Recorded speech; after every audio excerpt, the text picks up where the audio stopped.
mamamatay si Duterte, mamamatay tao, yes. Pag adik ka, mamatay ka. Yang ni-rape ng adik, hindi niya choice na ma-rape siya. Pero yung bugok na adik na pinoprotektahan nila, Risa Hontiveros, choice nila na mamatay sila kasi pinili nila maging adik. Tapos gawing santo ang adik. Piruin mo yung pagkakita ni Bama Aquino pati ni Risa Hontiveros sa ano ba tawag dyan? Revolto ng adik, biglang nag-sign of cross ang tarantado. Tapos binasbasan pa nung adik na pare yung revolto ng adik. Hindi pa napakali si Risa. Ginawan pa ng museum yung mga rapist. Eto meron kang dapat gawin yan yung 44 SAT eh. Tapos kayong mga kakamping gusto nyo girahin ng China tapos ayaw nyo mag-mandatory training? Takot nga kayong mag-mandatory training tapos gusto nyo usubin ng China eh. Ang kagandahan na maaga niyang dineclare yun, yung mga Pilipino na nangihina na, nawawala na ng pag-asa dahil sa bulok na sistema, dahil sa bulok na gobyerno, dahil sa bulok at basurang pamamalakad ni Bongbong Marcos ay nagkaroon ng sigla ang mga Pilipino na magpatuloy sa pagkikipaglaban at pagmamahal sa ating bayan. Kaya maganda po yung ginawa ni Inday Sara na pagdeklara ng mas maaga na siya ay tatakbong presidente at nakita natin kung anong epekto sa mga Pilipino, lumakas ang kanilang loob. Nakita naman natin kung anong epekto sa mga politikong magnanakaw at kurap. Lahat sila ngayon, nanginginig ang mga tuhod, nagkakagulo-gulo kung anong dapat gawin, hanggang sa sinabi pa ni Abante na hindi kita susuportahan sa 2028 election. For your information, Abante, Congressman Utak Hipo na pinakabobong congressman, para sa kaalaman mo, hindi kailangan ni BP Sara ang suporta galing sa iyo at hindi kailangan ng mga taga-suporta ng mga Duterte ang suporta na galing sa iyo. Unang-una sa lahat, ikaw Abante, walang bumoto sa iyo nung nakaraang eleksyon. Kaya ka lang naupo dahil dinisqualify ng gagong Comelec na si George Garcia ang nakalaban mo, kaya ka naupo. Hindi dahil may bumoto sa'yo, dahil walang bumoto sa'yo, Abanting bugok na congressman. Di ba natin nakuha yung nais natin na ma-declare natin o ma-separate natin ang Mindanao na Bangsamoro State? At least, nung time ni PRRD ay naramdaman natin na ang mga Muslim ay parte ng gobyerno. Hindi tayo itinuring ni PRRD na kalaban. So tayo po ay nagpapasalamat mga Muslim sa kay PRRD. So maraming salamat sa BARM. Thank you very much ma'am. Kung ang Pilipino pala, ang isang presidente natapos ang termino at iimbestigahan sa ibang bansa, dapat wala nang nag-aaral ng abogado. Dapat sunugin ang Supreme Court. Wala ba tayong sariling batas na umiiral dito sa ating bansa? Bakit kailangan yung isang presidente na ginawa naman ang lahat? Namuno ng maganda, binigay ang lahat ng gusto ng Pilipino, bakit kailangan dalhin sa dahig? Yan na ni Marcos, napakaraming ninakaw, napakaraming nilabag na batas sa Pilipino. Kinukulong, ayaw ni PRRD kasi bugok na matanda na. Yung tatay ni Bongbong Marcos, pinalibig ni PRRD. Tapos yung mga kabataan ngayon nagkakamping tilawan, anong sisigaw? Ayoko sa Duterte, bakit? Walang transparency, walang accountability, gago! Bugok na estudyante! Matapang talaga mo. Anong walang accountability? Ano bang ginawa ni PRRD? Hindi ba accountability para sa inyo yun? Hindi ba transparency yung pinakita ni PRRD sa inyo? Hindi ba justisya ang pinakita ni PRRD sa inyo? Nung time niya? Tapos sasabihin ng estudyante, mamamatay si Duterte, mamamatay tao, yes! Pag adik ka, mamatay ka. Yang ni-rape ng adik, hindi niya choice na ma-rape siya. Pero yung bugok na adik na pinoprotektahan nila, Risa Hontiveros, choice nila na mamatay sila kasi pinili nila maging adik. Tapos ang gagawin ng estudyante, ayoko sa Duterte, mamamatay, ayoko sa Sara. Maganda yung buhay ng estudyante kung hindi patayin yung addicts, automatic next generation, lahat kayo mga estudyante, bugok, addict na rin kayo. Diba? Yan yung dahilan kung bakit pinatay ni PRRD yung mga pusher at addict, user. Hindi para iligtas si lolo mo, si tito mo, kung hindi para iligtas kang kabataan dyan sa droga. Tapos, ayun, yung isang estudyante nakikipag-debate. Diba? Na dapat daw alisin ang ROTC.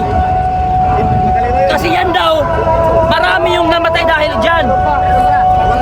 Wala daw ipinakita na respeto yung ROTC, kaya dapat daw alisin.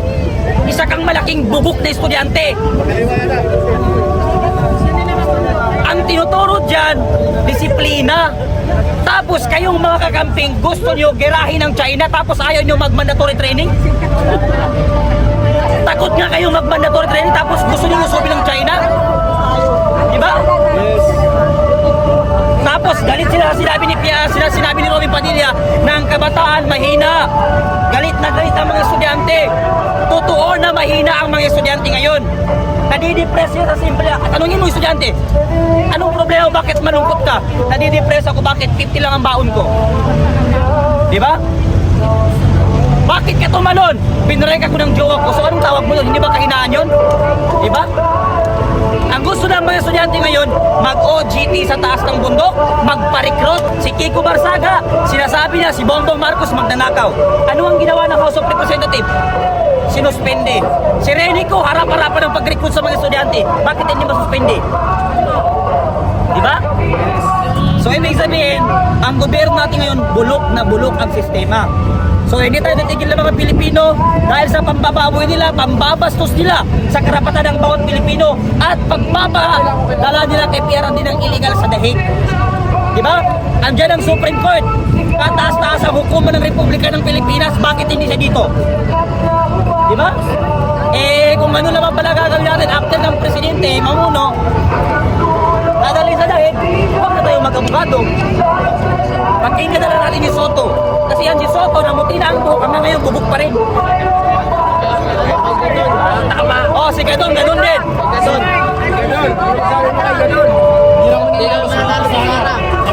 Ay talagang hindi mananalo si BP Sara kung palakihan ang nakaw.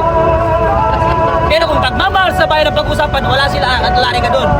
Sabi nga ni Larry Gadon, bakit si BP Sara hindi madisbar-disbar? Eh katakot-takot na pagmumura ang ginagawa niya. Si BP Sara, nagmumura pero matalino. May ginagawa.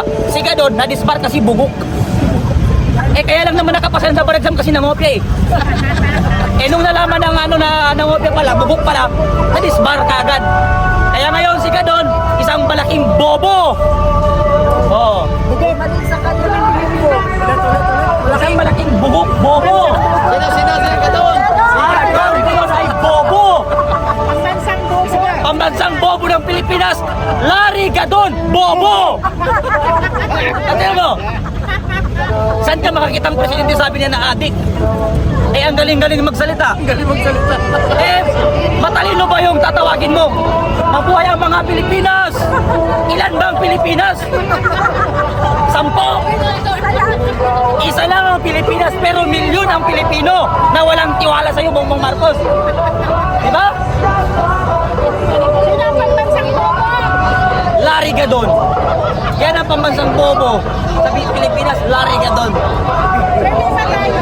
Anong motibo ni Bang Martino bakit nagayang siya balik sa Pilipinas? Seryoso ba yung kaso sa kanya? Para lang makipag-plastikan, mga plastic man yan sila eh. Eh sabihin niya, kailangan ibalik si Pierre dito. Para sa next election, makatakbo naman siya ulit. Yes, tama. Diba? Kaya itong mga estudyante na bumoto kay Bang Aquino, mga bobo yan. Kaya lang nila binoto si Bang Aquino dahil si Bang Aquino daw ang ng libreng kolehiyo. Oh. Ang principal author diyan, libreng kolehiyo na yan, si Ralph Recto. Kaya lang nasali dyan sila Bang Aquino kasi natural, Congress, senator sila eh. Pipirma sila doon. Hindi lang si Bang Aquino pumirma. Lahat ang senator. Pangatlo, yan, isinulong din yan ng batas ni Mary of Defensor. Kaso, hindi na-aprobahan nung time ni Gloria kasi wala daw budget. Pumalit na naman si Noynoy Aquino, hindi aprobahan kasi wala daw budget. Dumating si PRRD, galit ang gabinete. Huwag mong pirmahan PRRD, walang budget ang Pilipinas. Pero dahil sa mga estudyante, pinirmahan ni PRRD kahit walang budget ang Pilipinas. Kaya kayo mga estudyante nag-aaral sa mga libreng school, huwag masyadong bobo. Mag-research din kayo, huwag lang kayo tumutok sa kung anong tinuturo ng teacher sa inyo. Huwag na magpa-recruit sa mga kaliwang grupo. Pag ang teacher dyan sa mga university, mga professor dyan, nagturo ng kung ano-ano, tusukin nyo ng ballpen ng mata ng mga professor sa UP Diliman, UP, puro mga bugok ang mga professor dyan. Kasi kung hindi ka bugok na professor, bakit mo hayaan ang estudyante mo mabundok? Diba? Ano bang ituturo sa estudyante? Labanan ng magulang. Pero ano sasabihin ng bata, estudyante? Bakit tungkulin ko bang buhayin ko ang mga magulang ko? Kakasuhan mo pa magulang mo? Eh di ba kabugok-bugok mo nun, nag-aaral ka pa. Yang si Rene ko, iiwan ka niyan. Pero yung nanay mo nagpalaki sa'yo. Ayun ka lang naman hinahanap nila, hindi ko dahil malaki ka na, napapakinabangan ka na eh. Biruin mo ang Cosmo, doktor, dala-dala mo Armalite. Sa bundok. Abogado ka, tapos dala-dala mo Armalite. Tapos isisigaw mo, dito sa CPP-NPA, pantay-pantay. Saan ganun pantay-pantay? Yung nire-recruit, nasa taas ng bundok. Kumakain ng daga, nagbibilad sa araw. Yung nag-recruit, nasa House of Representatives, mansion ng bahay, naka-Hilux, naka-Ferrari. Yung founder, nasa abroad. Pantay-pantay ba yun? O hindi ka, bukok-bukok-bulong ko nagpaano ka dyan, nagpa-recruit ka. Yung nirate na bata sa Toledo. Di ba adik? Ayep, yung sa San Pablo, meron din. Grade 3 student, pinagtataga nila. Di ba? Tapos yung mag-inang pulis, pinatay rin. Ang daming patayan ngayon. Bakit? Sinabi naman ng presidente natin, wala akong pakialam, pagpatuloy lang kayo, wala kayo sa ginagawa ninyo. Kasi ang trabaho lang ni Marcos, magdakaw ng kaba ng bayan. Wala siyang pakialam kung magkamatay ng mga Pilipino. Mga estudyante kayo, pinapatay na. Yan ba ang gusto ng mga camping? Yan ba ang gusto ng mga dilawan? Galing ka ng school, uuwi ka ng board, house, anong bahay mo? Tinambangan ka ng adik, tapos ginasa ka, nilagay ka sa drum, yan ba ang gusto mo? Ay hindi, sabi ni Risa, ikulong natin ang non-rape. Tapos gawing santo ang adik. Lagyan ng busing. Oo. Biruin mo yung pagkakita ni Bama Aquino pati ni Risa Ontiveros sa ano ba tawag dyan? Revolto ng adik, biglang nag-sign of cross ang tarantado. Tapos binasbasan pa nung adik na pare yung revolto ng adik. Hindi pa napagaling si Risa. Ginawan pa ng museum yung mga rapist. Eh kung meron kang dapat gawin yan, yung 44 sat eh. Sa 44, pagawan mo ng museum. Hindi ang ginawa mo yung rapist, adik, magnanakaw, pinagawan mo ng museum. Risa Ontiveros, isa kang bugok. Mangumango. Ito po. Oo. Si Lenny Robredo, di ba sa Santa siya dati? Yung sabi ko ng Ay, actually, si Lenny Robredo kasi, totoo yung sinabi ni Pierre na bubuk talaga yan. Siya mismo nagsabi ko sa, saan nga siya ngayon, Mayor? Naga. Sa Naga. Anong sabi ni Lenny Robredo? Hindi ko kaya ang solusyonan ang droga. Dito sa akin, dito sa Naga. Naga pa lang yun. Naga pa lang yun. Paano pa kung buong Pilipinas? Eh sabi ng mga kaping, gusto ko si Lenny kasi tahimik lang. Kaya nga tahimik kasi bobo. Magsama sila. Biruin mo yung mga camping, tuwang-tuwa sa ginawa ni Bongbong Marcos. Sabi ni Bongbong Marcos, wala, non-political muna tayo dito. Yung media scoping, ay tuwang-tuwa ang mga kakamping. Dahil yung medyas ni Bongbong Marcos ping. Ibig sabihin nun, tayo lang ang tingin ni Marcos sa inyo. Pag nagkipag-alyansa yung mga kakamping at dilawan kay Bongbong Marcos, mas malala ang mangyayari sa inyo. Bakit? Ang mga Duterte, ang daming utang na loob ang mga Marcos sa mga Duterte. Pero tinraidor para nila, kayo pa kaya ang mga dilawan na matagal ng kaaway ng mga loyalista? Oh, tapos ang mga loyalista, ayaw nila kay Marcos Sr. Bakit? Ayaw nila dun sa martial law eh. Ngayon gusto na nila si Bongbong Marcos para lang mapatalsik si Duterte kasi hindi nila matanggap eh.